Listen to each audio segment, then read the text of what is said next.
चलिए, हम लोगों ने लास्ट लेक्चर में जितनी भी क्रांतियां होती हैं उन क्रांतियों के संदर्भ में पूरा अच्छे से देख लिया था।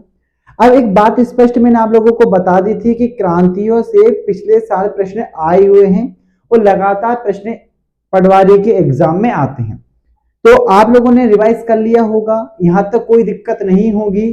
और अगर कोई दिक्कत होगी तो आप लोग जो अपन लोगों ने व्हाट्सएप ग्रुप बना रखा है उस व्हाट्सएप ग्रुप में आप लोग मुझे मैसेज कर दीजिएगा ताकि मैं उस डाउट क्लास लेकर उसको दूर कर दूं। क्लियर है? चलिए, तो लास्ट लेक्चर में हम लोगों ने जो क्रांतियां पढ़ी थी एक बार मैं उनको रिवाइज करा देता हूं। अब इन रिवाइज के माध्यम से उसका हम अगले लेक्चर की ओर चलेंगे। आज का लेक्चर रटने वाला ज्यादा रहेगा, तो वी कॉन्शियस ध्यान से पढ़िएगा। क्लियर है? चलिए, तो हमने कृषि क्षेत्र में जितनी भी प्रमुख क्रांतियां थी उनमें सबसे पहले देखा था हरित क्रांति को। हरित क्रांति का संबंध किससे है? तो वो खाद्यान्न उत्पादन से है और हरित क्रांति की शुरुआत 1966-67 में हुई थी। ये आईएमपी प्रश्न सीधा एग्जाम में पूछेंगे कब शुरुआत हुई थी। सर्वप्रथम हरित क्रांति शब्द का प्रयोग किसने किया था? एक गेंडा व्यक्ति ने किया था साहब। किसने किया था? एक गेंडा व्यक्ति ने, जिसका नाम था डॉक्टर विलियम गेट। गेट से हो जाएगा गेंडा। क्लियर है? विश्व में हरित क्रांति का जनक किसे कहा जाता है? तो नॉर्मन बोरलॉग को कहा जाता है। भारत में हरित क्रांति का जनक कौन है? एमएस स्वामीनाथन भारत में हरित क्रांति के जनक है। संबंधित फसलें हमने कौन कौन सी पढ़ी थी? गेहूं, चावल, मक्का। और द्वितीय हरित क्रांति का जो आह्वान किया था वो डॉक्टर एपीजे अब्दुल कलाम ने किया था। क्लियर है? चलिए आगे बढ़ते हैं। अगला हम लोगों ने देखा था श्वेत क्रांति। श्वेत क्रांति का जनक बर्गिस कुरियन को कहा जाता है। बर्गिस कुरियन ने दूध के उत्पादन को बढ़ावा देने के लिए 1970 में ऑपरेशन फ्लड चलाया था। ये सारे इंपॉर्टेंट क्वेश्चन है कि श्वेत क्रांति की शुरुआत कब हुई? 1970 में हुई। किससे संबंधित है? दूध उत्पादन से। जनक कौन है? बर्गिस कुरियन है। और भैया कौन सी योजना चलाई गई थी? ऑपरेशन फ्लड योजना इसके अंतर्गत चलाई गई थी। फिर हमने देखा नीली क्रांति। नीली क्रांति का संबंध है मछली पालन से। नीली क्रांति का जनक किसे कहा जाता है? अरुण कृष्ण को मैंने बताया था। अरुण नामक व्यक्ति बहुत मछली खाता है, रात दिन सुबह शाम, हाय दैया मछली मछली। ठीक है। भारत में नीली क्रांति की शुरुआत 1985 से 90 के बीच में हुई, जिसमें मछली पालन और समुद्री उत्पादों में वृद्धि इंपॉर्टेंट था। फिर पीली क्रांति। पीली क्रांति का संबंध तिलहन उत्पादन से है। सेम पित्रोदा को पीली क्रांति का जनक कहा जाता है। किसे कहा जाता है? सेम पित्रोदा को। कैसे याद किया था? सेम पुत्र पीली शर्ट पहनते हैं। सेम पुत्र क्या करते हैं? पीली शर्ट पहनते हैं। इस प्रकार मैंने याद कराया था। तिलहन फसलों में कौन कौन आती है? सरसों, तिल, सूरजमुखी, अरंडी, अलसी, मूंगफली, सोयाबीन आदि। इसलिए इन फसलों को सदाबहार फसलें भी कहते हैं। भूरी क्रांति का संबंध किससे? उर्वरक उत्पादन से। मैंने बताया था कि उर्वरक होता है भूरा भूरा, याद हो रहा है पूरा पूरा। तो भूरी क्रांति का संबंध किससे है? भूरी क्रांति का संबंध उर्वरक उत्पादन से है।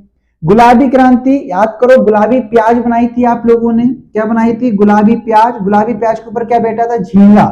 क्या बेटा था? झींगा बेटा हुआ था। तो याद रखिएगा। और प्याज किसका काम करते है? प्याज औषधि का काम भी करती है। तो गुलाबी क्रांति का जो हम लोगों ने संबंध देखा था वो प्याज, औषधि और झींगा उत्पादन से देखा था। चलिए अगला हम लोगों ने क्या देखा था? लाल क्रांति। ये तो इजीली याद हो गया था कि लाल क्रांति का संबंध टमाटर एवं मांस उत्पादन से है। ये हम लोगों ने पढ़ लिया था। रजत क्रांति, मैंने बोला था चांदी का अंडा। तो चांदी का मतलब क्या होता है? चांदी का मतलब रजत होता है। तो रजत क्रांति का संबंध किससे है साहब? वो भी अंडा उत्पादन से है। हम लोगों ने कल याद किया था। गोल क्रांति का संबंध किससे है? गोल क्रांति का संबंध आलू उत्पादन से। गोल गोल आलू। और आलू अनुसंधान केंद्र भी कहां पर है? आलू अनुसंधान केंद्र ग्वालियर में है। हालांकि देश का जो अनुसंधान केंद्र वो कहां पे? कुफरी में। कहां पे? कुफरी, जो कि शिमला में आता है। इनको हम लोग पढ़ेंगे। जो देश में स्थित है उन अनुसंधान केंद्रों को भी एक बार हम लोग देखेंगे। सदाबहार क्रांति, भैया जब कृषि क्षेत्र में समग्र विकास होगा तो ही तो सदाबहार आएगा। ठीक है। तो सदाबहार क्रांति का संबंध किससे है? कृषि के समग्र विकास से। सेप्रोन जो क्रांति है वो केसर उत्पादन से संबंधित है। सफेद सोना किसे कहा जाता है? कपास को कहा जाता है। बादामी मसाला, मैंने बोला था बादामी मसाला एक साथ याद रख लीजिएगा। तो बादामी क्रांति का संबंध मसाला उत्पादन से है। कृष्ण क्रांति का संबंध पेट्रोलियम उत्पादन से और मूक क्रांति का संबंध मोटे अनाजों के उत्पादन से। एक हम लोगों ने सुनहरी क्रांति पढ़ी थी, सुनहरी क्रांति को ही गोल्डन क्रांति कहते हैं और गोल्डन क्रांति का संबंध उद्यानिकी से है। किससे भैया? गोल्डन क्रांति का संबंध उद्यानिकी से है। तो ये हम लोग ने लास्ट लेक्चर में पढ़ लिया था। अब हमें इसके आगे पढ़ना है। उम्मीद है यहां तक कोई दिक्कत नहीं होगी। इसके बाद हम लोगों ने जो ऑब्जेक्टिव लगाए थे वो प्रश्न भी हम लोग लगा चुके थे, जो आप लोगों को पीडीएफ में मिल गया था, एक बार देख लीजिएगा। ठीक है, चलिए अब ये कृषि एवं उनके उत्पाद से संबंधित जो शाखाएं हैं ये काफी पूछा गया 2012 के पटवारी के एग्जाम में। बेसिकली पटवारी के एग्जाम में होता क्या है, ये लोग ट्रेंड पकड़ते हैं, एक पर्टिकुलर कोई टॉपिक से पूरे साल भर या पूरी शिफ्ट भर ये क्या करते हैं, प्रश्न पूछते हैं। तो ये 2012 का ट्रेंड था और बहुत ज्यादा संभावना है कि इस बार भी एक दो प्रश्न आपको इनसे संबंधित देख सकते हैं। जब हम लोगों को पता है कि यहां से प्रश्न आ जाएंगे तो उनको रट लेना ज्यादा उचित है। ठीक है, अब बस यही फायदा है। हम लोग क्या करते हैं, हम लोग क्वेश्चन का एनालिसिस करते हैं, हमको पता है प्रश्न कहां से बन सकते हैं, कहां से उठेंगे। ठीक है, तो बस इसका आप लोगों को यहाँ बेनिफिट मिलता है। तो इसलिए मैं कह रहा हूं कि जो चीजें आपको बताई जा रही उनको रट मारो। जहां पर मैं बोलता हूं कि ये चीजें इंपॉर्टेंट है वहां रट मारो, चाहे कैसे भी रटो। ठीक है, आई बात समझ में? क्योंकि अब माँ बाप की जो फिक्र को है वो किस में चेंज करना है, फक्र में चेंज करना है। तो उसके लिए रात दिन मेहनत करनी पड़ेगी, ये बात आप लोग समझ जाओ। क्लियर है? अभी थोड़ा सा टफ टाइप का सेगमेंट है जिसको आप लोगों को अच्छे से याद करना है। क्योंकि टफ टाइप का है तो अपनी ज्ञानेंद्रियों को खोल के रखिएगा, क्योंकि यहां पे याद करना मुश्किल होने वाला। अब देखूंगा मैं कि कितने स्टूडेंट अच्छे से याद कर पाते हैं इन चीजों को। चलिए सबसे पहले स्टार्ट करते हैं एग्रीकल्चर। अब ये तो दुनिया को पता है, ये आप लोगों को भी पता है कि एग्रीकल्चर का संबंध किससे? कृषि से है। अब ये याद रखो, अगला है फ्लोरिकल्चर। अगला क्या है? फ्लोरिकल्चर। फ्लोरिकल्चर का संबंध किससे? फूलों से। देखो फ्लो, ठीक है, फ्लो। अब फ्लो को क्या कर लो? फूलो कर लो। फ्लो को क्या कर लो? फूलो कर लो। तो वैसे याद हो जाएगा, फ्लोरी में ही फूल छुपा हुआ है। किसमें? फ्लोरी में ही फूल छिपा हुआ है।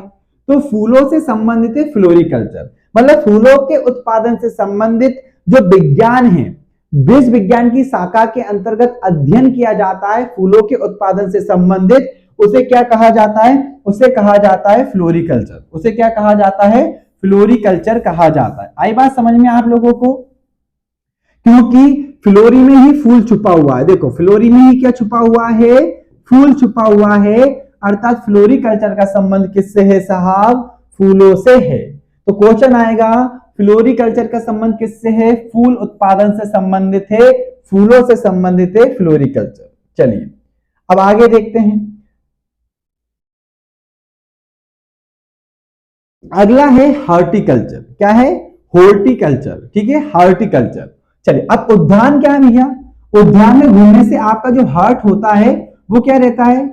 स्वस्थ रहता है। कैसा रहता है? उद्यान में घूमने से आपका हार्ट स्वस्थ रहता है। हाँ भैया वो ही हार्ट, ये लाल कलर से बना देते हैं जो तुम लोग दे चुके हो किसी किसी को। ठीक है, तो ये हार्ट है, ये हार्ट कब स्वस्थ रहेगा? ये हार्ट स्वस्थ रहेगा जब आप लोग उद्यान में घूमोगे। ये हार्ट कब स्वस्थ रहेगा? जब आप लोग उद्यान में घूमोगे। तो हार्ट से हो गया हॉर्टिकल्चर। हार्ट से क्या हो गया? देखो कल्चर सब में आएगा, हार्ट से क्या हो जाएगा? हॉर्टिकल्चर हो जाएगा।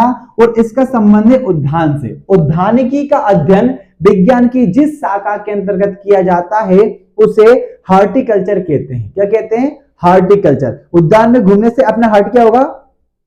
हाँ, अपना हार्ट स्वस्थ रहेगा, मस्त रहेगा, व्यस्त रहेगा। कहां पर? उद्यान में घूमने से। जबकि फ्लोरी में ही क्या छुपा हुआ है? फ्लोरी में ही फूल छुपा हुआ है। क्या छुपा हुआ है? फूल छुपा हुआ है। तो बता मुझे फ्लोरिकल्चर किससे संबंधित है? आंसर करो चिल्ला चिल्ला के। बहुत बढ़िया रामदेव, अच्छे से आंसर करिए, भगवान कसम, नहीं तो याद नहीं होंगे तुम्हें। तो फ्लोरिकल्चर का संबंध फूलों के उत्पादन से। किससे भैया? फूलों के उत्पादन से है। ठीक है, चलो अब हॉर्टिकल्चर। अब बोलो सर हार्ट, हमारा हार्ट तो स्वस्थ कब रहेगा? जब हम उद्यान में घूमेंगे। हमारा हार्ट स्वस्थ कब रहेगा? जब हम उद्यान में घूमेंगे। तो हॉर्टिकल्चर का संबंध किससे है? हॉर्टिकल्चर का संबंध है उद्यानिकी से। किससे भैया? उद्यानिकी से। दो याद हो गए। चलो अब आ जाओ पोमोलॉजी। पोमोलॉजी का संबंध किससे? फलों से। अब देखो बेसिकली पाम को बोलते हैं हथेली। पाम को क्या बोलते हैं? हथेली बोलते हैं। पाम को क्या बोलते हैं? हथेली। और आप लोग जो फल लेते हो, फल कहां पे लेते हो? फल काय में लेते हो? हथेली में रखते हो ना आप लोग। फल कहां पे लोगे? हथेली में लोगे। हथेली को क्या कहते हैं? पाम कहते हैं। तो फलों का अध्ययन क्या कहलाएगा? फलों का अध्ययन कहलाएगा पामोलॉजी या पोमोलॉजी। ठीक है, लॉजी का मतलब होता है अध्ययन करना। ठीक है, तो पोमोलॉजी फलों का अध्ययन कहलाएगा, क्योंकि फल को आप किस पे रखोगे? पाम पे रखोगे। किस पे रखोगे? पाम। पाम मतलब हथेली पे रखोगे, इसलिए पामोलॉजी क्या कहलाएगा? फलों का अध्ययन, मतलब फल के उत्पादन से संबंधित अध्ययन जिस शाखा के अंतर्गत करते हैं उसी को पोमोलॉजी या पामोलॉजी कहते हैं। क्लियर है? इतनी बात समझ में आई आप लोगों को? अगला अपन लोगों ने 3 पढ़े हैं। पहला पढ़ा है फ्लोरिकल्चर। फ्लोरी में ही फूल छुपा हुआ है, तो ये तो फूल से संबंधित है। हार्ट आप लोगों का कहां पे मस्त स्वस्थ रहेगा? आपका रहेगा उद्यान में। जब उद्यान में जाके टहलोगे तो आपका दिल बहुत अच्छा रहेगा, दिल शानदार तरीके से पंप करेगा। हालांकि मुझे पता है तुम्हारा दिल उद्यान में किसी लड़की को देख के पंप करेगा, पर भैया कैसे भी करे उद्यान में हार्ट जरूर धड़कना चाहिए, चाहे कोई लड़की को देख के धड़के या फिर अच्छी जलवायु को देख के। क्लियर है? चलो तीसरा क्या है? फल। फल को रखते हैं हम लोग हथेली पे। हथेली का मतलब होता है palm. It means pomology. Pomology का अध्ययन कहां पे किया जाता है? फलों में किया जाता है। चलिए अगला क्या है? बर्मी। बर्मी कल्चर केंचुआ पालन से संबंधित है। देखो बर्म का मतलब ही होता है केंचुआ, तो बर्मी कल्चर का संबंध किससे होगा? केंचुआ से होगा। किससे होगा? केंचुआ से, क्योंकि बर्मी को क्या बोलते हैं हम लोग? केंचुआ। तो बर्मी कल्चर किससे संबंधित होगी? केंचुआ से संबंधित होगी। और ये कई बार एग्जाम में पूछा जा चुका है कि केंचुआ पालन का अध्ययन विज्ञान की किस शाखा के अंतर्गत करते हैं? तो आंसर होता है बर्मी कल्चर के अंतर्गत। किसके अंतर्गत करते हैं? बर्मी कल्चर के अंतर्गत करते हैं। क्लियर है? चलिए तो बर्मी कल्चर के अध्ययन किसके अंतर्गत करेंगे हम? केंचुआ पालन। केंचुआ पालन से संबंधित है बर्मी कल्चर। फलों को किस में लेंगे? पाम में लेंगे, मतलब पामोलॉजी या पोमोलॉजी। ठीक है, चलो उद्यान में आप लोगों का क्या रहेगा? हार्ट अच्छा रहेगा, मतलब हार्टिकल्चर। क्या रहेगा? हार्टिकल्चर। क्या रहेगा? हार्टिकल्चर। फूलों का संबंध फ्लोरिकल्चर। फूलों का संबंध फ्लोरिकल्चर। और कृषि से संबंधित एग्रीकल्चर। ये तो आप लोगों को बचपन से पता है। अब मेरी बात सुनना, ठीक है? क्या सुनना है हम लोगों को? कि कोशिका, कोशिका से मिलके क्या बनती है? कोशिका मिलके ऊतकों का निर्माण करती है। किसका निर्माण करती है? ऊतकों का निर्माण करती है। ऊतक मिलके अंग का निर्माण करते हैं और अंग मिलके शरीर का निर्माण करते हैं। ये आप लोगों को पता है कि हमारी सबसे छोटी जो इकाई है शरीर की, संरचनात्मक एवं कार्यात्मक इकाई, वो कोशिका है। कोशिका को क्या कहते हैं? सेल कहते हैं। कोशिका को क्या कहते हैं? सेल कहते हैं। और ऊतकों को इंग्लिश में क्या कहा जाता है? ऊतकों को इंग्लिश में कहा जाता है टिश्यू। क्या कहा जाता है? टिश्यू कहा जाता है ऊतकों को।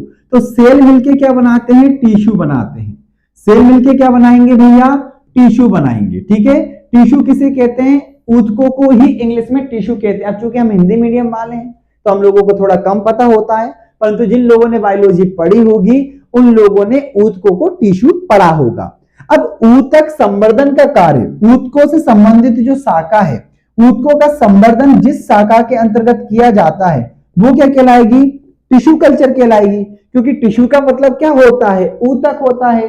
कल्चर का मतलब अध्ययन की शाखा हो जाएगी, तो टिश्यू कल्चर का संबंध ऊतकों से हो जाएगा। बर्मी कल्चर का संबंध किससे हो जाएगा? किससे हो जाएगा बर्मी कल्चर का संबंध? वो हो जाएगा हमारे केंचुआ पालन से। क्लियर है इतनी बातें? तो अभी हम लोगों ने केवल यहां तक की चीजें पढ़ी हैं, पहले इनको रट लेते हैं। बताओ, एग्रीकल्चर का संबंध कृषि से हो गया। फ्लोरिकल्चर, फ्लोरी में ही फूल छुपा हुआ है। हॉर्टिकल्चर, उद्यान में जाओगे तो आपका हार्ट अच्छा रहेगा। उद्यानिकी महाविद्यालय कहां पे है? मंदसौर में है। कहां पे? उद्यानिकी महाविद्यालय मंदसौर में। पामोलॉजी, पामोलॉजी का संबंध किससे? फलों में, क्योंकि फलों को हम किस में रखते हैं? हाथ में रखते हैं, और हाथ को क्या कहा जाता है? पाम कहा जाता है। क्लियर है? वर्मी कल्चर का संबंध केचुआ पालन से है। टिश्यू को कहा जाता है ऊतक, मतलब टिश्यू कल्चर का संबंध किससे? ऊतक पालन से। चलिए आगे बढ़ते हैं, अब इस तरह का कर लेते हैं क्लियर। ये थोड़ा सा याद करने वाला पोर्शन है, 15-10 मिनट अपने घर पे दीजिएगा याद करने के लिए, तो आसानी से याद हो जाएंगे। और जब आप लोग लेक्चर ले रहे हो तो बोलते रहिए तेज तेज। जब आप लोग तेज तेज बोलोगे तो उससे आप लोगों को बेहतर याद रहेगा। क्यों? क्योंकि आपकी दो ज्ञानेंद्रियां काम करेंगी, एक आंखें और दूसरा आपके कान, क्योंकि आप उस शब्द को बोल रहे होंगे। जब आपके दो अंग इन्वॉल्व होंगे तो आपको बेहतर तरीके से चीजें याद होंगी। क्लियर है? अगला देखते हैं, अगला है विटिकल्चर। क्या पाया भैया? विटिकल्चर। याद है अंगूर की हमें रत लग गई थी, अंगूर की क्या लगी थी? हमें रत लगी थी। तो अंगूर अनुसंधान केंद्र कहां पे? रतलाम में। पर अंगूर की लत लगी किसे थी? अंगूर की लत लगी किसे थी? यह प्रश्न तो आज भी सस्पेंस में है। तो भैया मैं अब वो सस्पेंस को खोलना चाह रहा हूं। अंगूर की लत लगी थी एक बेटी को। किसको लगी थी? बेटी को। ठीक है, बेटी को लगी थी। आज देखो हमारे घर में बेटियां होती हैं, सबके घर में, उनको अंगूर की लत लग गई तो बेटी से क्या हो जाएगा? बेटी से हो जाएगा विटिकल्चर। क्या हो जाएगा? बेटी से विटिकल्चर। समझ में आया आप लोगों को कि अंगूर का संबंध किससे है? विटिकल्चर से। मतलब अंगूर के उत्पादन से संबंधित अध्ययन जिस शाखा के अंतर्गत करते हैं उसे विटिकल्चर कहते हैं। विटि से क्या याद रखोगे? बेटी, क्योंकि बेटी को क्या लगी थी? लत लगी थी। तो लत से हम लोगों को याद हो गया था रतलाम। अंगूर अनुसंधान केंद्र कहां पे? रतलाम में है। ठीक है, और बेटी को लत लगी थी मतलब विटिकल्चर। ठीक है, तो इससे कैसे याद कर लोगे कि बेटी को लत लगी थी मतलब विटिकल्चर का संबंध किससे है? अंगूर से है। ये बात आप लोग याद रखिएगा। अगला देखते हैं भैया पिसीकल्चर। क्या करते हैं भैया? पिसीकल्चर। ठीक है, पीसी। अब आप लोगों ने इनका संबंध किससे? मछलियों से। किससे भैया? मछलियों से। अब आप लोगों ने कभी, मैंने तो मछली नहीं खाई है, आप में से जिन लोगों ने मछली खाई होगी, मछली को पीस पीस के खाते हैं। कैसे खाते हैं? छी है भगवान, आप में से कितने लोग वेजिटेरियन हो? हाँ, जो लोग वेजिटेरियन है उन लोगों को छीछी आ रही होगी। बाकी जो लोग नॉन वेजिटेरियन है ना, जो मछली वगैरह कसम से इतने चाव से खाते होंगे ना, ऐसे करके मस्त। ठीक है, तो ये बात याद रखिएगा, मछली को कैसे खाते हैं? पीस पीस के खाते हैं। किसको? मछली को। क्या करके खाते हैं? पीस पीस के। कैसे? पीस पीस के खाते हैं। इसलिए पिसीकल्चर का संबंध किससे हो जाएगा? मछलियों से हो जाएगा। किससे हो जाएगा साहब? मछलियों से हो जाएगा। तो हमने दो पढ़ा, बेटी को क्या पसंद है? अंगूर पसंद है, तो विटिकल्चर का संबंध अंगूर उत्पादन से। पिसीकल्चर, मछलियों को पीस पीस के खाते हैं भैया, पिसीकल्चर हो जाएगा। मछलियों के उत्पादन, मछलियों के पालन से संबंधित जो विज्ञान की शाखा है उसे क्या कहते हैं? उसे पिसीकल्चर कहते हैं। पिसीकल्चर शाखा का संबंध किससे है? मछलियों से है। विटिकल्चर का संबंध किससे? अंगूर से है। टिश्यू कल्चर का संबंध किससे? ऊतकों से है। वर्मी कल्चर का संबंध केचुआ से है। पामोलॉजी का संबंध फलों से है। हॉर्टिकल्चर का संबंध उद्यान से है। फ्लोरिकल्चर का संबंध फूलों से है। एग्रीकल्चर का संबंध कृषि से है। अब आ जाओ भैया अगला, सेरीकल्चर। क्या कल्चर? सेरीकल्चर रेशम से संबंधित है। कौन सा भैया? सेरीकल्चर। ठीक है, किससे संबंधित है? रेशम से संबंधित है। ठीक है, चलिए अगला देखते हैं एपीकल्चर। एपीकल्चर का संबंध किससे? मधुमक्खियों से। किससे भैया? मधुमक्खियों से। अब इसको कैसे याद रखेंगे? ये मधुमक्खियां हैं। ठीक है, ये क्या है? मधुमक्खियां। और मधुमक्खियां क्या देती हैं? शहद देती हैं। मधुमक्खियां क्या करती है? शहद देती हैं। ठीक है, अलीवर्दी खां का कथन था कि अंग्रेज मधुमक्खियों के छत्ते के समान है, अगर इनको छेड़ोगे नहीं तो ये शहद देंगे, और अगर इनको छेड़ दोगे तो ये काट काट के मार देंगी। ठीक है, तो अब इसको क्या होगा? मधुमक्खियों से आप लोगों को क्या प्राप्त होता है? शहद प्राप्त होता है। तो अब शहद जब प्राप्त हुआ तो मैंने से बोला ए पीना शहद। क्या कर? ए पी, पीता क्यों नहीं है? ए शहद पी, ए पी शहद, पीता क्यों नहीं है? तो जब मैंने बोला ए पी, तो इससे क्या हो जाएगा? एपीकल्चर। ए पी, क्या पी? शहद पी। और शहद देता कौन है? मधुमक्खियां देती है। कौन देती है भैया? मधुमक्खियां देती हैं। तो एपीकल्चर का संबंध किससे हो जाएगा? मधुमक्खियों से। अब ये टफ टाइप का है, बोले सर इसकी तो ट्रिक बताई नहीं। विश्वास करो ये अपने आप याद रह जाएगा आप लोगों को कि सेरीकल्चर का संबंध रेशम से है। किसका? सेरीकल्चर का संबंध रेशम से है। एपी क्या पी भैया? मधुमक्खियां बोल रही हैं शहद पी, ठीक है। तो एपी शहद पी मधुमक्खियां, क्लियर है। चलो अब देखो ओलेरिकल्चर का संबंध सब्जियों से, यह प्रश्न एग्जाम में आ भी चुका है कि भैया सब्जियों से संबंधित कौन सी शाखा है? ओलेरिकल्चर। अब देखो भैया आप लोग सब्जी लेने जाते हो कि नहीं जाते हो? सब्जी लेने जाते हो, ठीक है। तो जब सब्जी लेने जाते हो तो आप लोग क्या कहते हो भैया कि मैं सब्जियां और ले रही हूं। क्या ले रही हूं? मैं, महिलाएं जाती है जनरली, और लेती हूं, तो और ले रही, ठीक है। तो इससे क्या हो जाएगा? ओलेरिकल्चर। और लेना सब्जी, और क्यों नहीं ले रही सब्जी? इतनी कम सब्जी में घर कैसे चलेगा? और ले सब्जी, क्या ले? और ले। तो जब हम लोगों की सब्जी और ले तो ओलेरिकल्चर। हम लोग घर पे भी सब्जी खाते हैं, जब हम लोग कम सब्जी खाते हैं तो मम्मी क्या कहती है? और ले ना सब्जी, और ले। बोलती है ना मम्मी? क्यों बोलती कि नहीं बोलती? बोलती है ना, हाँ। और ले जब बोलती हैं तो इसका मतलब क्या? ओलेरिकल्चर। तो सब्जियों के पालन से संबंधित शाखा कौन सी हो जाएगी? ओलेरिकल्चर हो जाएगी। कौन सी हो जाएगी भैया? ओलेरिकल्चर। बता बेटी को क्या पसंद है? अंगूर पसंद है, तो विटिकल्चर हो जाएगी अंगूर से।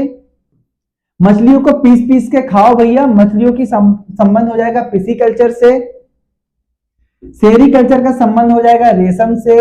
एपीकल्चर, मधुमक्खियां क्या बोल रही? एपी ना, तो एपीकल्चर मधुमक्खियों से। सब्जियों को और लेना है, ओलेरिकल्चर हो जाएगा।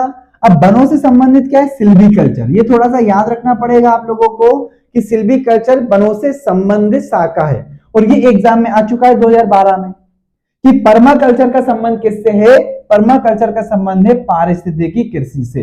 पारिस्थितिकी कृषि क्या होती है? वह कृषि जहां पर आप लोग भविष्य को ध्यान में रखते हो कृषि करते हो, मतलब मृदा प्रदूषण कम से कम हो, रासायनिक उर्वरकों का प्रयोग कम से कम हो, अधिक से अधिक उत्पादन हो और मृदा की उर्वरता शक्ति भी बनी रहे। तो ऐसी कृषि को पारिस्थितिकी कृषि कहते हैं। और पारिस्थितिकी कृषि से संबंधित कौन सा? पर्माकल्चर। क्योंकि पारिस्थितिकी जो कृषि है वो सबसे परम कृषि है। सबसे परम, सबसे शानदार कृषि कौन सी? पारिस्थितिकी कृषि है। तो पर्माकल्चर का जो संबंध है वो किससे है? वो है भैया पारिस्थितिकी कृषि से, ठीक है। सेरीकल्चर का संबंध किससे? जल्दी आंसर करो मुझे।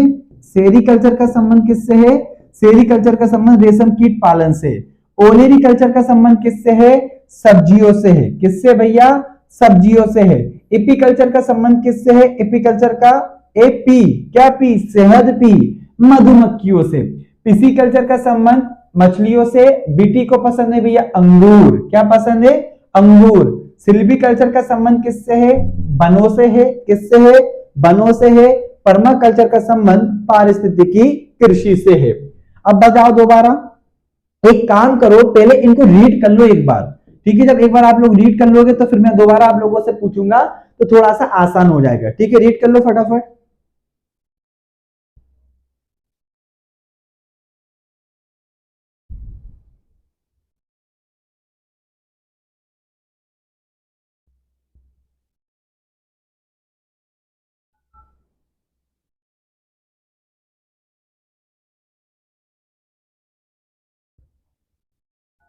चलिए हो रहा है रीड।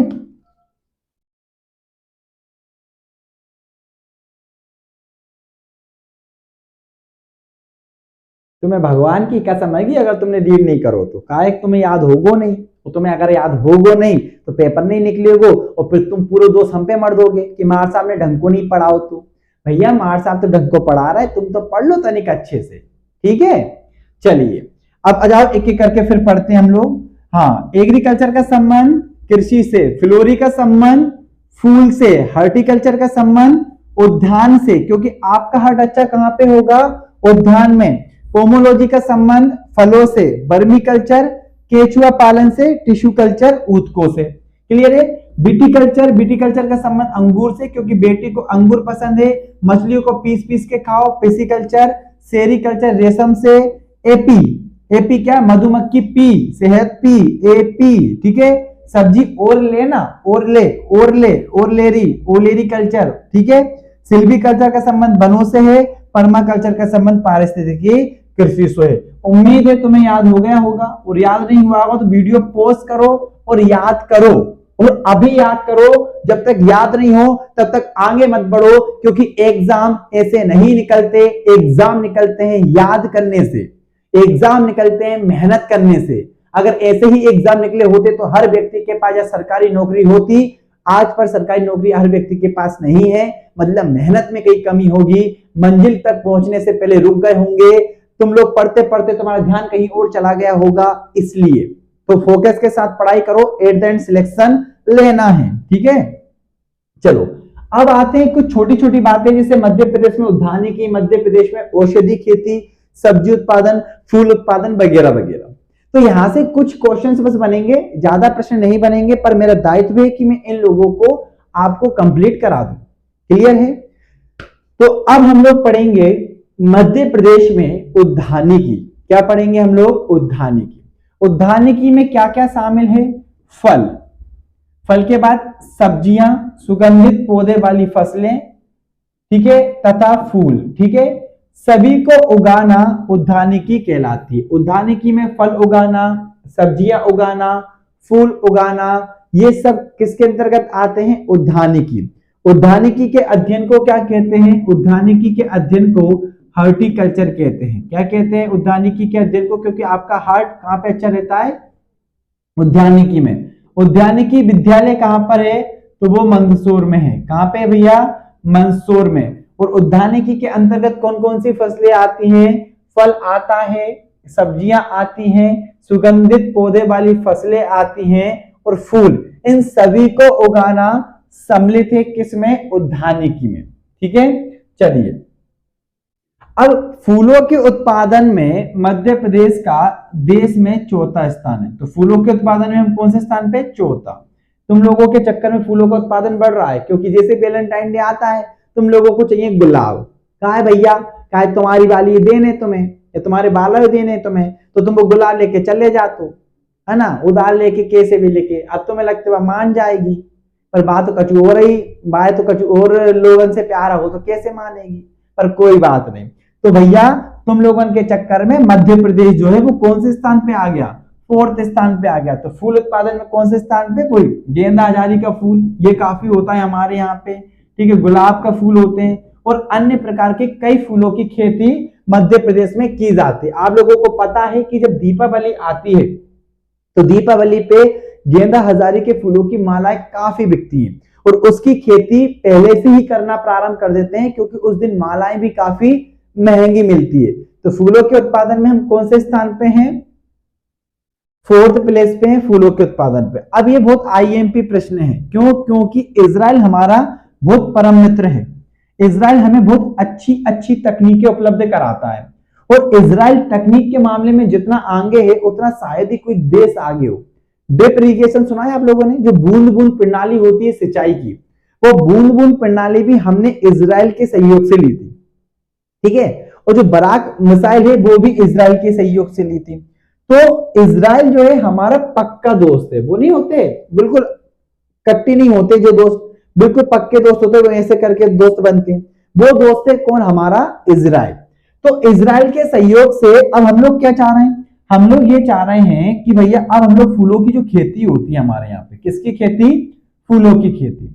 तो इसके लिए हम एक अनुसंधान केंद्र खोलना चाह रहे हैं। क्या खोलना चाह रहे हैं? हम लोग उन्नत प्रकार के भिन्न भिन्न रंगों के फूलों को उगाना चाह रहे हैं।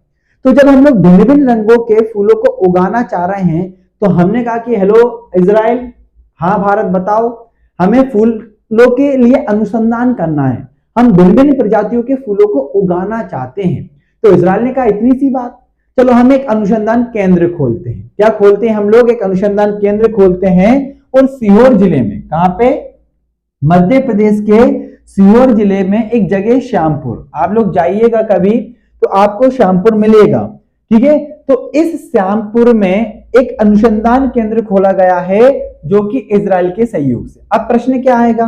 प्रश्न ये आएगा कि फूलों के लिए अनुसंधान केंद्र कहां खोला गया है? आप लोग आंसर करोगे सीहोर के श्यामपुर में। दूसरा प्रश्न आपसे पूछेंगे कि किसके सहयोग से? तो आंसर करना इजराइल के सहयोग से। किसके सहयोग से? इजराइल के सहयोग से खोला गया है फूल अनुसंधान केंद्र सीहोर के श्यामपुर में। कहां पे? सीहोर के श्यामपुर में। और स्थान कौन सा है हमारा? 4th प्लेस है किसके उत्पादन में? फूलों के उत्पादन में। अमरूद के उत्पादन में मध्य प्रदेश पहले स्थान पे है। हमें काफी पसंद है अमरूद, मस्त खाओ नमक मिर्ची डाल के, आ हा स्वर्ग आ जाता है यहीं पे, है ना। उसके बाद संतरा के उत्पादन में हम दूसरे स्थान पे हैं और केला के उत्पादन में हम 6वें स्थान पे। शाहजहांपुर वाला जो बेल्ट है, शाहजहांपुर, देवास, राजगढ़, यहाँ पे संतरा का उत्पादन काफी ज्यादा होता है, ठीक है। और केला के उत्पादन पे हम लोग 6वें स्थान पे। तो जो इंपॉर्टेंट फैक्ट था वो ये था, फूलों के उत्पादन में हम 4थे स्थान पे तो है ही है, परंतु अमरूद के उत्पादन में हम कौन से स्थान पे?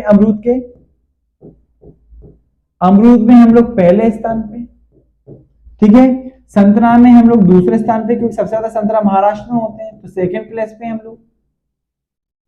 और केला के उत्पादन में हम लोग 6वें स्थान पे। कौन से स्थान पे? 6वें स्थान पे हम लोग केला के उत्पादन में है। क्लियर है? चलिए, अब एक उद्यानिकी मिशन स्टार्ट हुआ था। क्या स्टार्ट हुआ था? उद्यानिकी मिशन स्टार्ट हुआ था, और यह मिशन 2000 से 2007 के बीच में प्रारंभ हुआ था। किसके द्वारा? भारत सरकार के द्वारा। भारत सरकार का जो कृषि मंत्रालय है, कौन? भारत सरकार का जो कृषि मंत्रालय है, इसने राष्ट्रीय उद्यानिकी मिशन के अंतर्गत प्रदेश में भी ये मिशन स्टार्ट किया। उद्देश्य क्या था? लक्ष्य क्या था?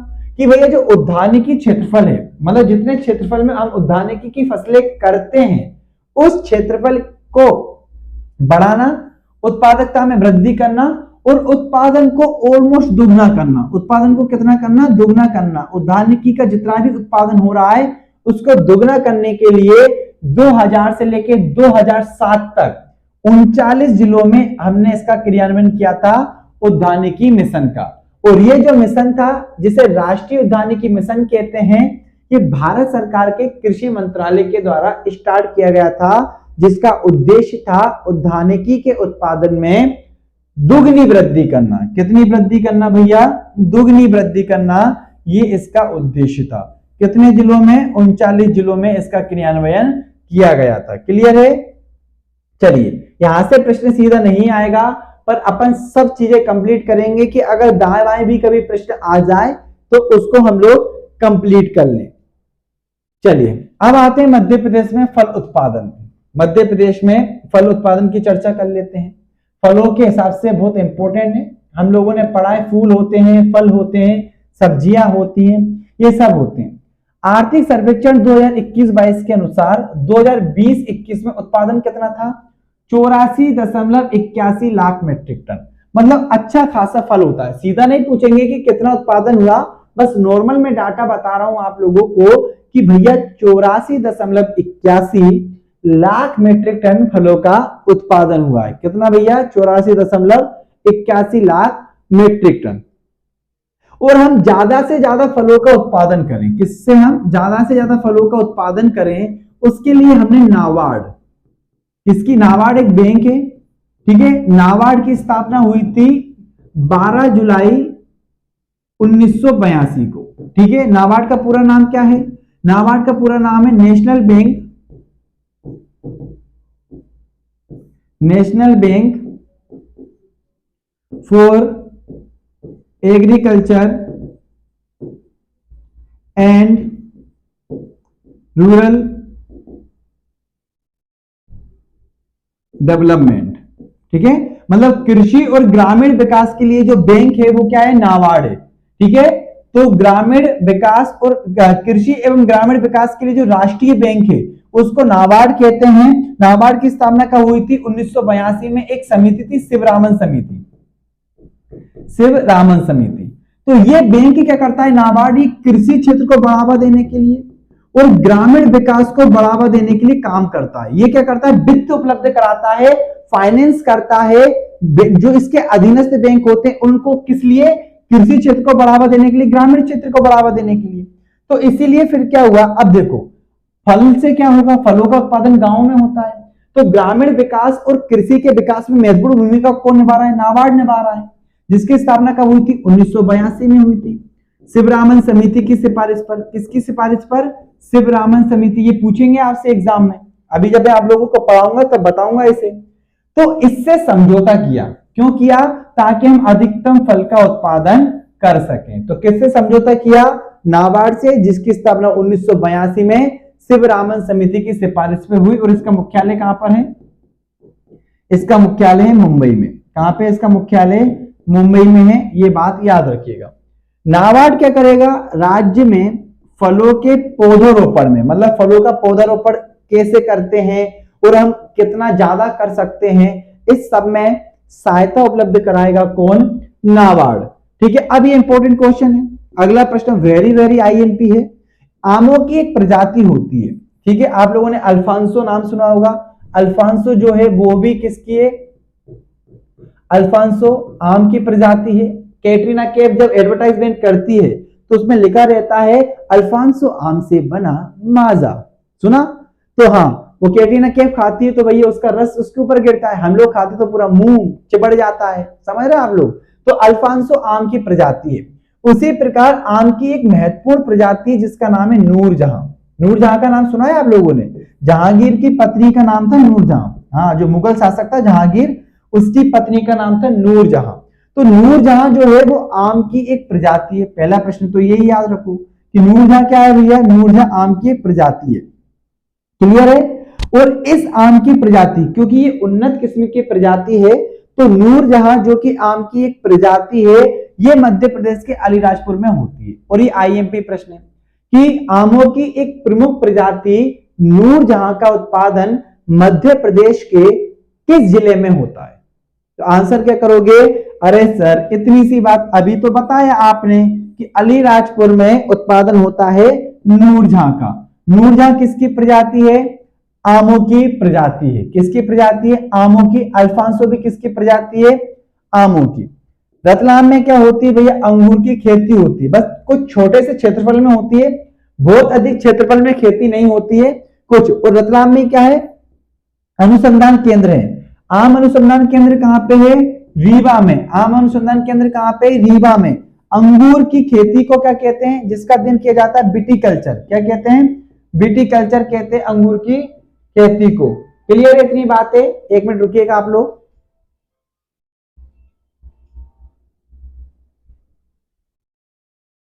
ठीक है, तो रतलाम जिले में अंगूर की खेती सर्वाधिक होती है और विटिकल्चर कहते हैं अंगूर की खेती को। पर अंगूर बहुत ज्यादा मात्रा में उत्पादित नहीं होता हमारे यहाँ पे, ठीक है, क्योंकि एक प्रश्न आएगा मैं आप लोगों को बताऊंगा। तो बताओ इस स्लाइड में हमने कौन कौन सी बातें पढ़ी, एक बार रिवाइज कर लेते हैं हम लोग।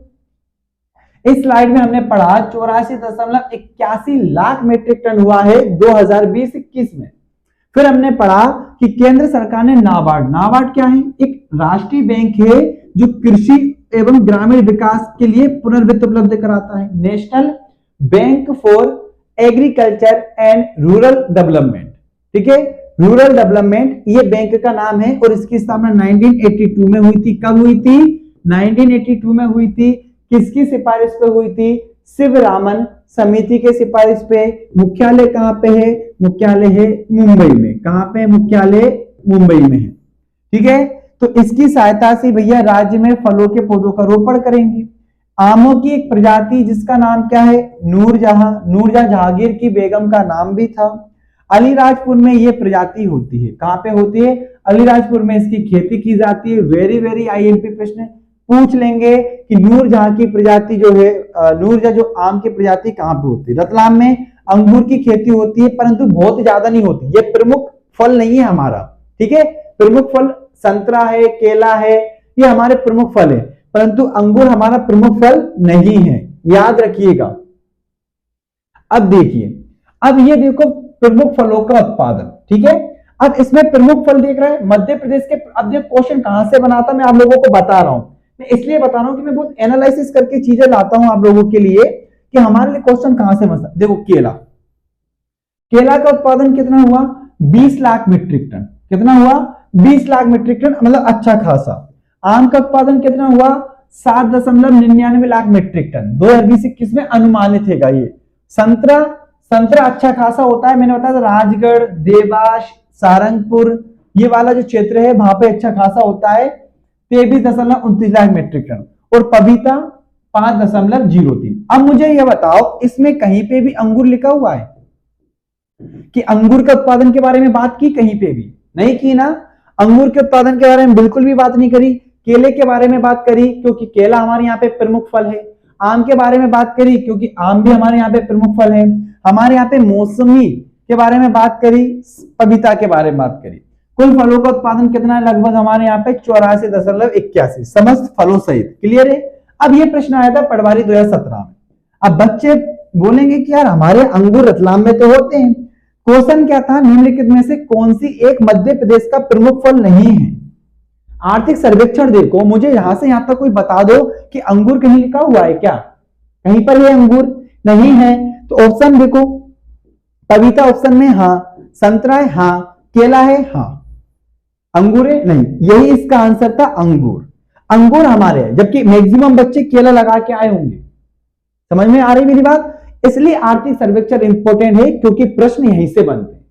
हालांकि अंगूर होता है रतलाम में, मना नहीं कर रहा हूं मैं, ठीक है। अंगूर के अध्ययन को विटिकल्चर भी कहते हैं, परंतु जब हम प्रमुख फलों की बात कर रहे हैं, फल तो है परंतु प्रमुख फल नहीं है, उसका प्रोडक्शन उतना ज्यादा नहीं है कि हम उसे प्रमुख फल बोले। तो ये पटवारी 2017 का प्रश्न था। अब आप लोगों को समझ में आ गया होगा कि प्रश्न कैसे बनते हैं और किस टाइप से हमें पढ़ाई करनी है। क्लियर है।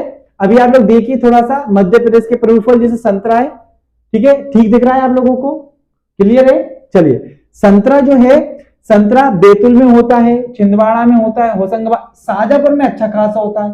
क्योंकि जब मैं ट्रेन से आता हूं तो मुझे संतरा के काफी बागान दिखते हैं। शाहजहांपुर में, मंदसौर में, उज्जैन में, राजगढ़ में भी काफी मिलते हैं, सहारनपुर में काफी मिलते हैं। तो ये पूरा बेल्ट है, शाहजहांपुर, राजगढ़, उज्जैन, नीमच, सीहोर वाला, इस पूरे बेल्ट में ही संतरा की पर्याप्त खेती की जाती है। ठीक है। उसके बाद अमरूद, अमरूद उत्पादन में पहले स्थान पे भोपाल में होता है, बैतूल में होता है, जबलपुर में होता है, छिंदवाड़ा, होशंगाबाद, सागर, काफी जिलों में अमरूद ठीक ठाक होता है।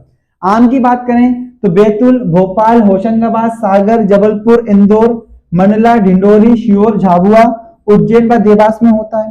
पपीता की बात करें तो रतलाम में अच्छा खासा होता है, खंडवा में होता है, बड़वानी में होता है, गुना में भी होता है, हमारो गुना, भापे भी होते हैं। ठीक है। केला की बात करें तो केला बुरहानपुर में अच्छा खासा होता है, खंडवा में होता है, बड़वानी में, धार में और गुना में। ठीक है। आंवला तो काफी जिलों में आप लोगों को मिल जाएगा, और तरबूज वगैरह खंडवा। केवल एक नॉर्मल सी जानकारी ले लीजिए, कौन सा कहां पे होता है, किसका उत्पादन सबसे ज्यादा कहां पे होता है, वो मैं लिस्ट आप लोगों को प्रोवाइड करा दूंगा। समझ में आई आप लोगों को इतनी सी बात? तो अभी हम लोगों ने क्या पढ़ा? हम लोगों ने फलों के बारे में पढ़ा। किसके बारे में पढ़ा? फलों के बारे में पढ़ा। अमरूद उत्पादन में हम पहले स्थान पे हैं, संतरा उत्पादन में हम लोग सेकंड स्थान पे हैं, केला उत्पादन में हम लोग 6th प्लेस पे हैं। ठीक है। अंगूर रतलाम में होते हैं परंतु प्रमुख फसल नहीं है। ठीक है। आई बात समझ में? नाबार्ड से हम लोगों ने समझौता किया है। किससे? नाबार्ड से। यहां तक कोई दिक्कत नहीं होगी, समझ में आ गया होगा। अब आगे चलते हैं, थोड़ा सा धीरे धीरे हम लोग चल रहे हैं। हम लोगों ने क्या पढ़ा था, मैं एक बार रिवीजन करा देता हूं ताकि बहुत अच्छे से चीजें याद रह जाए।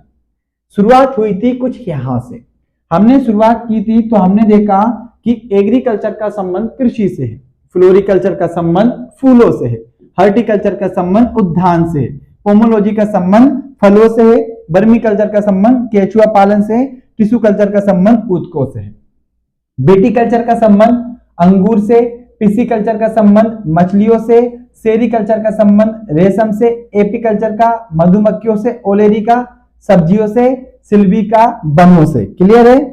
और पर्माकल्चर का संबंध पारिस्थितिकी कृषि से है। चलिए, फिर हम लोगों ने पढ़ा मध्य प्रदेश में उद्यानिकी। मध्य प्रदेश में उद्यानिकी के अंतर्गत फल आते हैं, सब्जियां आती हैं, सुगंधित पौधे वगैरह सब आते हैं। फूलों के उत्पादन में मध्य प्रदेश का कौन सा स्थान है? 4था स्थान है। मध्य प्रदेश में इजराइल के सहयोग से फूलों की खेती की जा रही है। इजराइल के सहयोग से फूलों की खेती के लिए अनुसंधान केंद्र कहां स्थापित किया गया है? सीहोर के श्यामपुर में।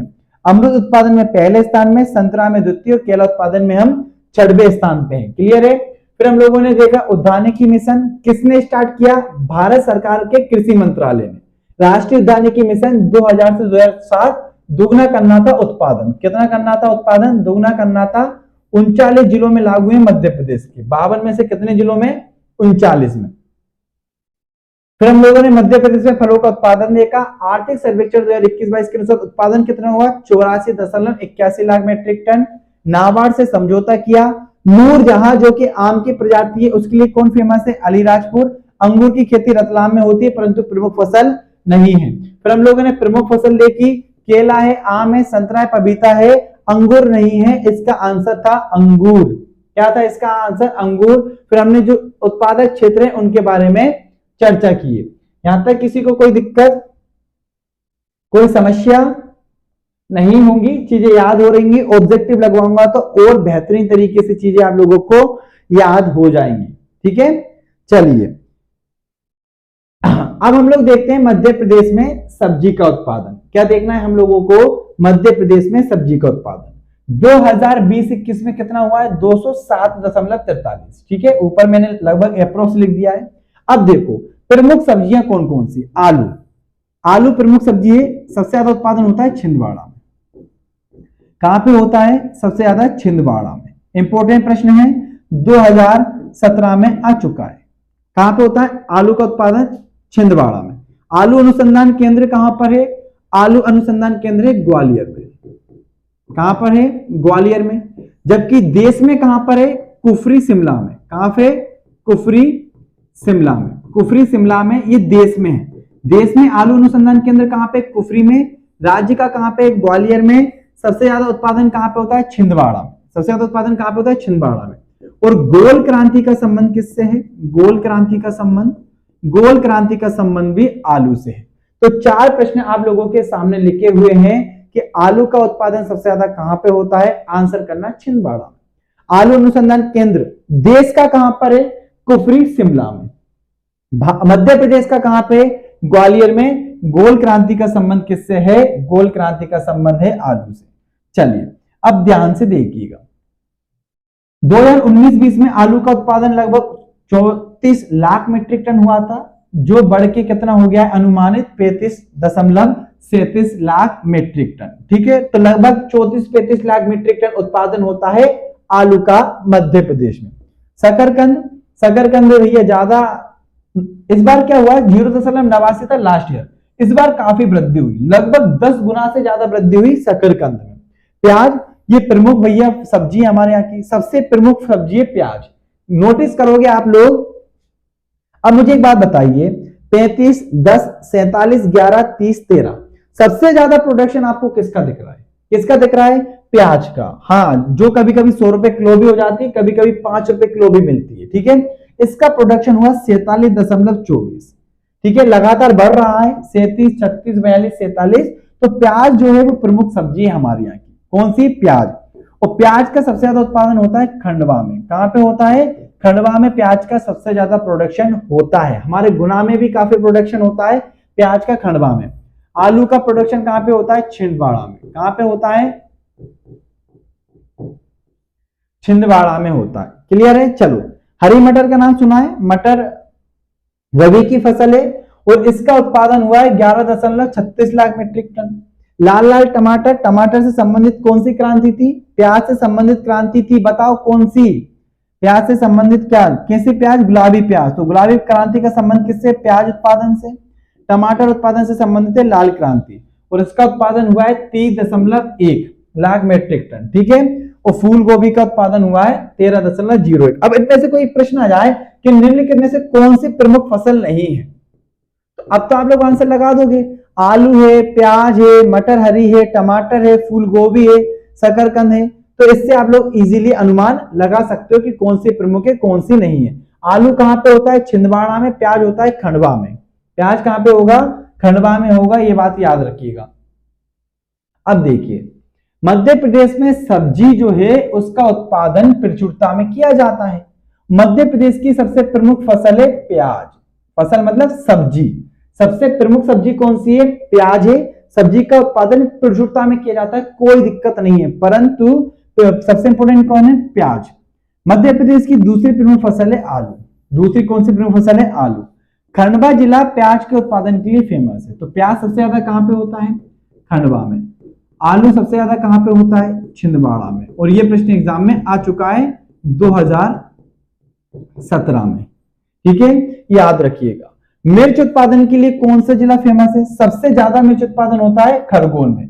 यह भी पटवारी 2017 का प्रश्न है कि मिर्ची का सबसे ज्यादा उत्पादन कहां पे होता है? खरगोन में। कहां पे होता है? खरगोन में। बताओ कपास अनुसंधान केंद्र कहां पर है? मैंने याद कराया था, कपास अनुसंधान केंद्र खरगोन में, ज्वार अनुसंधान केंद्र खरगोन में, मूंगफली अनुसंधान केंद्र खरगोन में। याद आया सब? ठीक है। हाँ, और खंडवा, खरगोन, बुरहानपुर जो है वो गांजा के लिए भी फेमस है।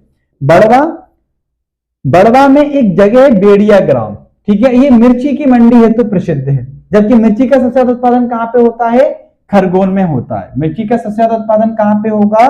खरगोन में। चलिए एक बार देखते हैं, इस स्लाइड को एक बार रीड करो, उससे पहले आईएमपी प्रश्न देख लो। आईएमपी प्रश्न क्या है? सर्वाधिक आलू का उत्पादन छिंदवाड़ा में होता है, पटवारी 2017 का प्रश्न।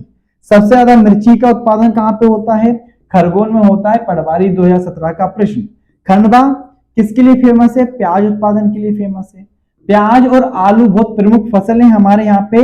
एक मिर्ची मंडी फेमस है, उस मिर्ची मंडी का नाम क्या है? बेड़िया, ठीक है, बेड़िया ग्राम की बड़वा में आता है, ये इसके लिए फेमस है। तो एक बार रीड कर लो फटाफट, जल्दी से रीड करो, ठीक है, फटाफट आंसर भी करना। ओके,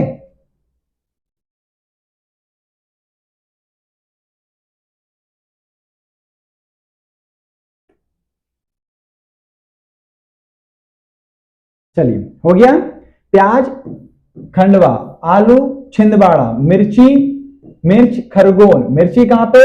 खरगोन में। मिर्ची मंडी के लिए बेड़िया ग्राम फेमस है, ठीक है। अब ये देखो, आलू के जो क्षेत्र है छिंदवाड़ा ये सर्वाधिक होता है, इंदौर है, शाजापुर, देवास, मुरैना, सतना, राजगढ़, जबलपुर, सागर, पन्ना, दमोह, ये जो जिले हैं वो आलू के उत्पादन के लिए फेमस है। प्याज सबसे ज्यादा कहां पे होता है? खंडवा में होता है, शाजापुर, इंदौर, जबलपुर वगैरह में भी होता है। टमाटर भैया जबलपुर में आप लोगों को मिलेगा, जबलपुर में, बालाघाट, सागर, पन्ना, सतना, रायसेन जैसे जिलों में भी होता है। बैगन ये भी जबलपुर में, बालाघाट, सागर, टीकमगढ़ में भी होगा। पत्ता गोभी ये भी जबलपुर में मिलेगी आपको, लौकी भी जबलपुर में मिलेगी, ठीक है। तो टमाटर, बैगन, पत्ता, लौकी ये सब जबलपुर में और इतने सारे जिलों में होता है। एक बार इसको आप लोग रीड कर लीजिएगा, समझ में आई मेरी बात?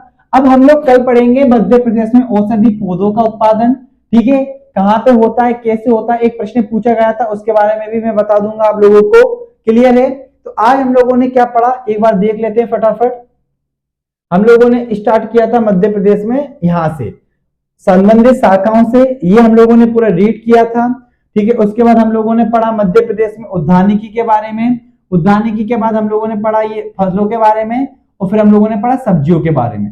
अब हम नेक्स्ट लेक्चर में पढ़ेंगे औषधियों के बारे में। एक बार रीड कर लेना, नोट्स बना लेना, जो भी दिक्कत हो पूछ लेना। आज के लिए इतना काफी है। जय हिंद, जय भारत।